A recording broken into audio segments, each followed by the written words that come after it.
ಲೋಕಸಭಾ ಚುನಾವಣೆಯ ಕಾವು ತಣ್ಣಗಾಗಿದೆ. ಜೂನ್ 4ರಂದು ಚುನಾವಣೆಯ ಫಲಿತಾಂಶದಂದು ಮತ್ತೊಮ್ಮೆ ದೇಶ ಮಾತ್ರವಲ್ಲದೆ ವಿದೇಶದಾದ್ಯಂತ ಭಾರತದ ಚುನಾವಣೆಯ ಬಗ್ಗೆ ಚರ್ಚೆಯಾಗುತ್ತೆ.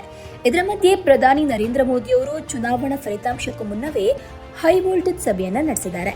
ಹೌದು, ಎಕ್ಸಿಟ್ ಪೋಲ್ಗಳಲ್ಲಿ ಎನ್ಡಿಎ ಒಕ್ಕೂಟ ಭರ್ಜರಿ ಗೆಲುವು ಸಾಧಿಸುವ ಮುನ್ಸೂಚನೆ ಸಿಕ್ಕ ಬೆನ್ನಲ್ಲೇ ಪ್ರಧಾನಿ ನರೇಂದ್ರ ಮೋದಿ ಅವರು ನಿನ್ನೆ ಬರೋಬ್ಬರಿ 7 ಸಭೆಗಳನ್ನು ಕರೆದಿದ್ದಾರೆ. ಇದರಲ್ಲಿ ದೇಶಕ್ಕೆ ಸಂಬಂಧಿಸಿದ ಹಲವು ವಿಷಯಗಳ ಬಗ್ಗೆ ಚರ್ಚೆ ನಡೆದಿದೆ.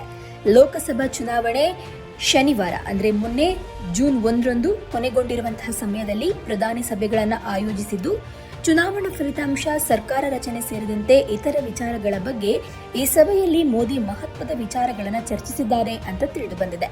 ಇನ್ನು ಚುನಾವಣಾ ಫಲಿತಾಂಶಕ್ಕೂ ಮುನ್ನವೇ ಪ್ರಧಾನಿ ಮೋದಿ ಸಭೆ ಕರೆದಿರೋದು ಕುತೂಹಲವನ್ನ ಮೂಡಿಸಿದೆ. ಇನ್ನು ಸಭೆಯನ್ನು ನಡೆಸಿದಂತಹ ನರೇಂದ್ರ ಮೋದಿ ಈ ಸಭೆಯ ಪೈಕಿ ಒಂದರಲ್ಲಿ ರೆಮೆಲ್ ಚಂಡಮಾರುತದ ನಂತರದ ಸ್ಥಿತಿ ಮತ್ತು ಈಶಾನ್ಯ ರಾಜ್ಯಗಳಲ್ಲಿನ ಪ್ರವಾಹದಂತಹ ಪರಿಸ್ಥಿತಿಯ ಬಗ್ಗೆ ಪ್ರಧಾನಿ ಮೋದಿ ಚರ್ಚಿಸಿದ್ದಾರೆ ಅಂತ ಸರ್ಕಾರಿ ಮೂಲಗಳು ತಿಳಿಸಿದೆ.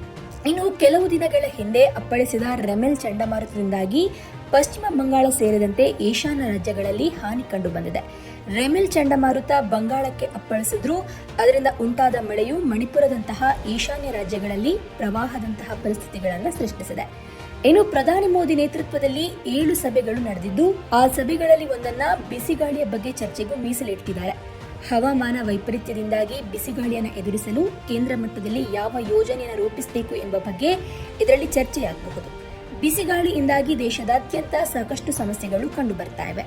ಬಿಹಾರ, ಜಾರ್ಖಂಡ್, ಒಡಿಶಾ ಮುಂತಾದ ರಾಜ್ಯಗಳಲ್ಲಿಯೂ ಅನೇಕ ಜನರು ಸಾವನ್ನಪ್ಪಿದ್ದಾರೆ. ರಾಜ್ಯ ಮಟ್ಟದಲ್ಲಿ ಕೆಲವು ಸರ್ಕಾರಗಳು ಬಿಸಿಗಾಳಿಯ ಬಗ್ಗೆ ಕ್ರಿಯಾ ಯೋಜನೆಗಳನ್ನು ಸಹ ಸಿದ್ಧಪಡಿಸಿವೆ. ಇನ್ನು ವಿಶ್ವ ಪರಿಸರ ದಿನದಂದು ದೊಡ್ಡ ಮಟ್ಟದಲ್ಲಿ ಆಚರಿಸುವ ಸಲುವಾಗಿ ಸಿದ್ಧತೆಗಳನ್ನು ಪರಿಶೀಲಿಸಲು ಪ್ರಧಾನಿ ಮೋದಿ ಸಭೆಯನ್ನು ನಡೆಸಿದ್ದಾರೆ. ಜೂನ್ 5ರಂದು ವಿಶ್ವದಾದ್ಯಂತ ವಿಶ್ವ ಪರಿಸರ ದಿನವನ್ನು ಆಚರಿಸಲಾಗುತ್ತದೆ.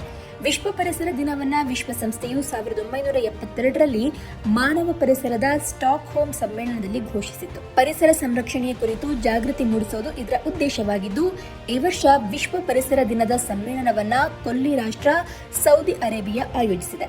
ಇನ್ನು ಪ್ರಧಾನಿ ಮೋದಿಯವರು 100 ದಿನಗಳ ಕಾರ್ಯಸೂಚಿಯನ್ನು ಪರಿಶೀಲಿಸಿದ್ದು, ಇದರಲ್ಲಿ ಹೊಸ ಸರ್ಕಾರ ರಚನೆಯ ನಂತರ 3 ತಿಂಗಳಲ್ಲಿ ಮಾಡಬೇಕಾದ ಕೆಲಸಗಳ ಬಗ್ಗೆ ಚರ್ಚಿಸಲಾಗಿದೆ.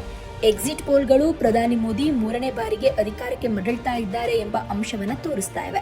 ಚುನಾವಣಾ ಪ್ರಚಾರ ಪ್ರಾರಂಭವಾಗುವ ಮೊದಲು ಮೋದಿ 3.0 ಅಧಿಕಾರ ಅವಧಿಯಲ್ಲಿ ಮಾಡಬೇಕಾದ ಕೆಲಸಗಳ ಪಟ್ಟಿಯನ್ನು ಸಿದ್ಧಪಡಿಸುವಂತೆ ಪಿಎಂ ಮೋದಿ ಉನ್ನತ ಅಧಿಕಾರಿಗಳನ್ನ ಕೇಳಿದ್ರು. ತಮ್ಮ ಸರ್ಕಾರದ ಮೊದಲ 100 ದಿನಗಳಲ್ಲಿ ಎಲ್ಲಾ ಕಠಿಣ ನಿರ್ಧಾರಗಳನ್ನು ತೆಗೆದುಕೊಳ್ಳಲಾಗುತ್ತದೆ ಅಂತ ಸ್ಪಷ್ಟಪಡಿಸಿದ್ರು. ಇನ್ನು ಚುನಾವಣಾ ಫಲಿತಾಂಶಕ್ಕೂ ಮುನ್ನವೇ ಪ್ರಧಾನಿ ಮೋದಿ ಕರೆದಿರುವಂತಹ ಸಭೆ ರಾಷ್ಟ್ರ ಮಟ್ಟದಲ್ಲಿ ಭಾರಿ ಕುತೂಹಲವನ್ನ ಮೂಡಿಸಿದೆ.